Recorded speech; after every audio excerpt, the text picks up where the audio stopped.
Hello students, welcome back. Today we're going to start on a new topic. This is going to be cell formation. And so when the body needs new cells, it'll have to go through a certain process. And we're going to look at that process in general. However, before starting on that, I would like to give you an analogy. There is a concept to forming new cells that you will need to understand. And I think that you will best understand it with this analogy first. So here we go. You have a remote village. And in this village, there are some individuals who've become infected with an organism. However, in order to be treated, they'll need a special physician to come to their aid.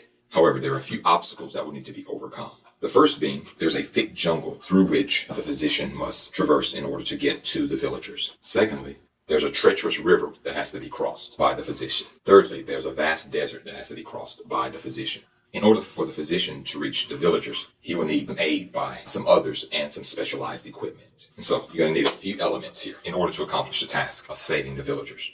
Represented here is the physician. The physician will have to overcome all of these obstacles in order to get to the villagers. He will need a guide and an all-terrain vehicle, or an ATV, to navigate the jungle. So let's show those here. The guide, the ATV, and the physician to travel on the river, they'll need a boat and a boat pilot. And in order for the boat pilot, the guide, the ATV, and the physician, in order for all of them to cross the desert, they'll need a specialized vehicle for carrying all of this equipment and a special driver.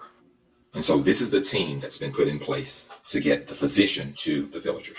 Of course, the first thing that will happen is that the special truck will transport the entire team across the desert. Let's show that here. Now the physician needs to travel down the river. We could try to find a way to get the boat, the truck, the ATV, and the entire team to travel on the river. But if you lose the truck and the truck driver, that will make the rest of the team more efficient for crossing a river. And so here, by losing some functionality, we've made the team more efficient. So that's what's going to happen next. The boat team is going to travel down the river.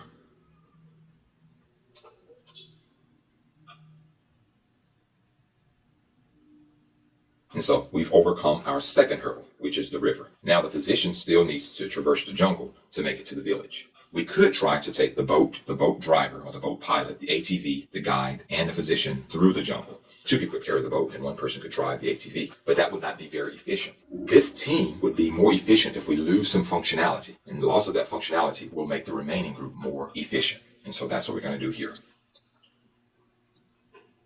And so the ATV with its guide and the physician will navigate the jungle and arrive at the village. Now at this point, the physician has made it to the village, but now he needs to get into the hospital to treat the patients. Now, in this situation, we could take the ATV, the guide, and the physician into the hospital to treat the patients. However, the job will be more efficient if we lose some functionality here and only let the physician enter the hospital. And so that's what we have here. The physician goes into the hospital and he treats the patients. The take-home message from this analogy is that by losing unneeded functionality, you can become more efficient at a specific task.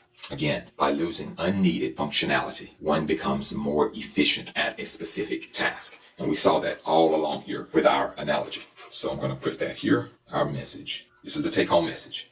Losing unneeded functionality makes you more efficient at a specific task. And we saw that here. And so how does this analogy relate to cells? You can think of a cell as a group that has many functions. But in order for that cell to do a specific job, it has to lose some of that general functionality. You can think of the team here as a cell. And in order for a cell to do a specific job, it has to lose general functionality. It's not that a cell needs to gain functionality. In contrast, it has to lose general functionality. And that makes the cell more specific, more specialized to do its job.